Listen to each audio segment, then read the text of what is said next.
My research question is, what role did the SCLC play in the Civil Rights Movement? The Southern Christian Leadership Conference, the SCLC, was founded in 1957 just after the Montgomery bus boycott. After the success of the 1956 boycott, Bayard Rustin wrote a series of papers addressing the expansion of efforts to other cities throughout the South. Discussion ensued, and King invited Southern Black ministers to the Southern Negro Leaders Conference on Transportation and Nonviolent Integration at Ebenezer Baptist Church in Atlanta, Georgia. The ministers in attendance released a manifesto that pushed white Southerners to realize that the treatment of Negroes is a basic spiritual problem. Far too many have silently stood by and encouraged Black Americans to seek justice and reject all injustice, and to dedicate themselves to nonviolence no matter how great the provocation. Martin Luther King Jr., Bayard Rustin, Ralph Abernathy, Fred Shuttlesworth, and others formed the Southern Christian Leadership Conference with the main goal of advancing the civil rights movement in America nonviolently. The leaders of the SCLC, such as Bayard Rustin, decided to expand the organization throughout the South. They recognized that many cities in the South had their own civil rights groups that worked for their people. Rustin believed that these groups needed coordinating in order to be more effective. This was the logic behind the SCLC. It was to be a body that could coordinate, advise, and develop the work already being done by the many local civil rights groups in the South. Martin Luther King was thought to be the best person to lead such an organization, and he was unanimously elected to be its president. A key element of its success was its mass base rooted in the Black church. The church played a huge role in the lives of African Americans in the South, and church leaders such as Martin Luther King greatly impacted Black communities throughout the South. King himself said, "The SCLC is church-oriented because of the very structure of the Negro community in the South." Martin Luther King was a Baptist minister at Dexter Avenue in Montgomery at the time when Rosa Parks made her famous stand against segregated bus laws in December 1955. He became head of the MIA, the Montgomery Improvement Association, and played a key role in the boycott that lasted over a year. In this time, King proved to be an extraordinary leader, often compared to Gandhi. King's influence greatly stemmed from the churches and his position as president of the MIA. The SCLC worked as an umbrella organization of partners. Instead of seeking out individuals, it coordinated with local organizations such as the Montgomery Improvement Association and the Nashville Christian Leadership Council. Originally called the Southern Negro Leaders Conference on Transportation and Nonviolent Integration, the organization changed the title to Southern Christian Leadership Conference to include the word Christian in the title and emphasize the spiritual foundation of the organization. The SCLC had three main objectives. The first was for white Americans to not stand by and simply watch while wrongs were being committed against the Black community. The SCLC emphasized the point that not all white Southerners were racist and gave whites the opportunity to join the SCLC's cause. By using Negro in its original title, the movement would have stomped out any chance that the white Southerners would assist them, but the change in title left this door open. Second, the SCLC wanted to encourage Black Americans to seek justice and reject all injustice. Lastly, all those that worked with the SCLC had to accept the philosophy of nonviolence no matter the provocation. The SCLC's motto was "Not one hair of one head of one white person shall be harmed." The SCLC helped Black Americans register to vote and open citizenship schools that instructed students as to the rights and responsibilities of citizenship, while teaching them the skills necessary to exercise those rights and responsibilities. Most importantly, though, the SCLC practiced nonviolence in everything they did. It wanted to present civil rights to America and the world as a moral issue. In November 1961, the SCLC got involved in the civil rights issues occurring in Albany, Georgia, but the campaign received too little media coverage. King knew that the civil rights movement depended greatly on the publicizing of the injustices that existed in the South. The city authorities in Albany refused to allow the demonstrations go public, and the SCLC's campaign ultimately failed. There was little media coverage and little changed in the city. The SCLC pushed on. In 1963, the SCLC organized a huge nonviolent protest campaign in Birmingham, Alabama. During that campaign, the SCLC used numerous nonviolent tactics such as an economic boycott, sit-ins, mass marches, picketing, mass arrests to fill the local jails, defiance of a court order that prohibited demonstrations, and news media coverage to cause a national uproar. King and the SCLC were able to create total disruption in Birmingham within a month. Thousands of people filled the jails. This is the first time in the history of our struggle that we have been able literally to fill the jails. And in a real sense, this is the fulfillment of a dream, for I've always felt that if we could fill the jails in our witness for freedom, it would be a magnificent expression of the determination of the Negro.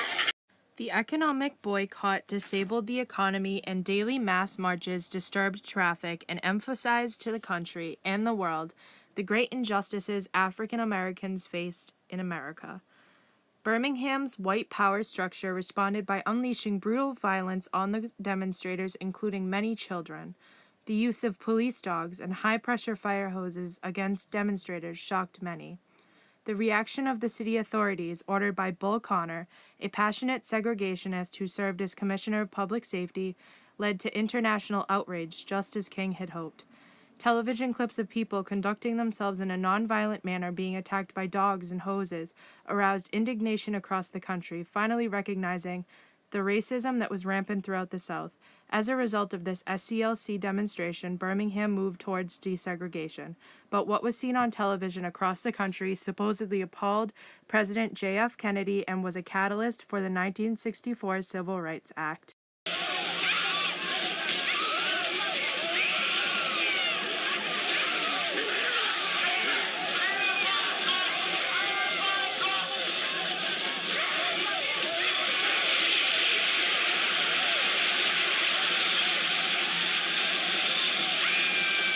Following the Birmingham campaign, the SCLC turned its attention to achieving the right to vote for blacks.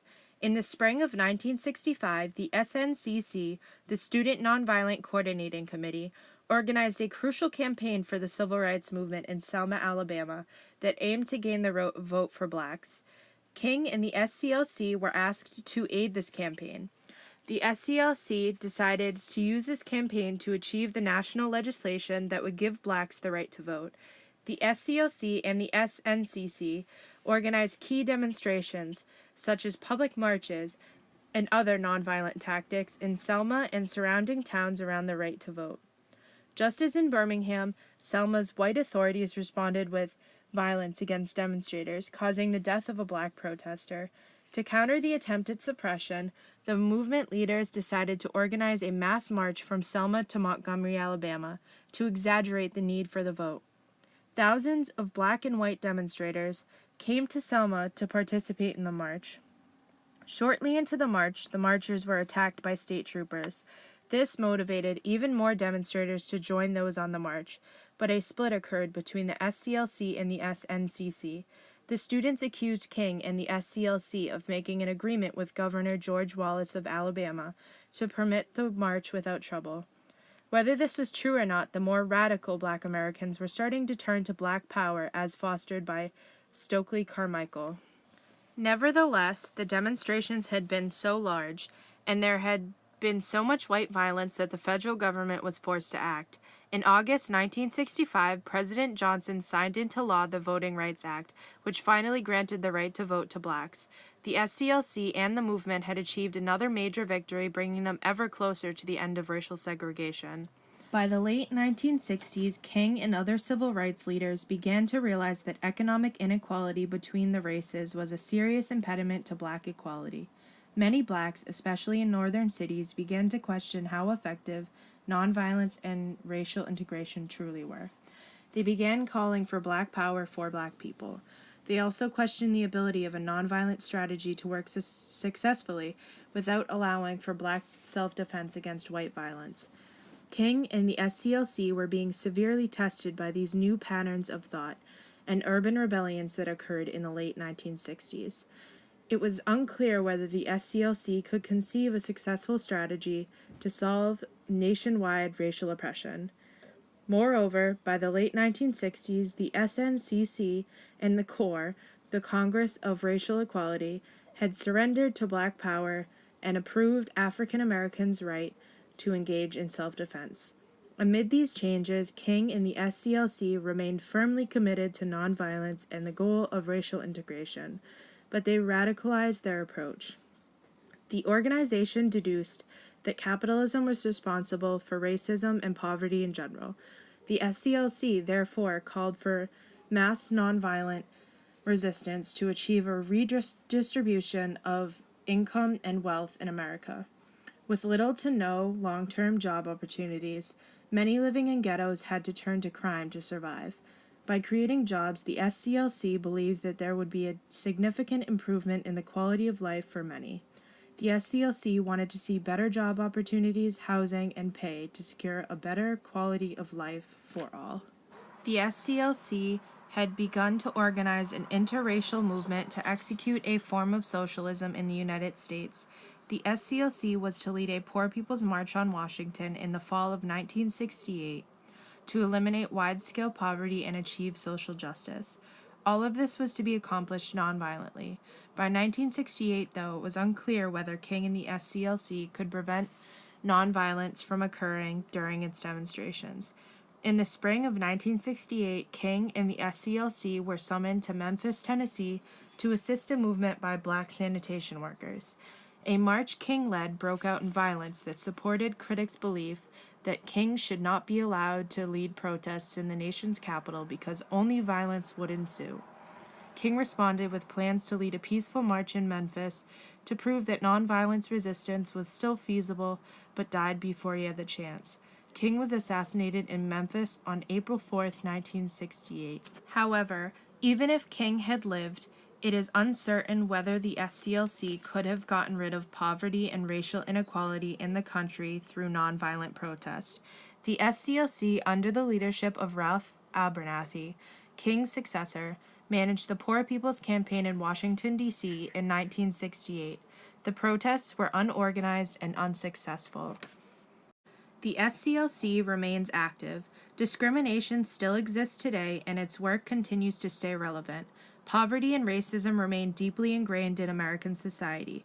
We are relevant, we are pregnant with causes, and we are prevalent, due to the fact that we as people of color, of African descent, realize you must always, on a daily basis, fight for equality, justice, and freedom. It's not something you take a break on. It's not anything you take for granted, says SCLC President Steele. The SCLC played a major role in the dismantling of legally sanctioned racial segregation in America during the 20th century. Bayard Rustin was correct when he inferred, thus, when judging the SCLC, one must place above all else its most magnificent accomplishment, the creation of a disciplined mass movement of Southern blacks. There has been nothing in the annals of American social struggle to equal this phenomenon, and there probably never will be again.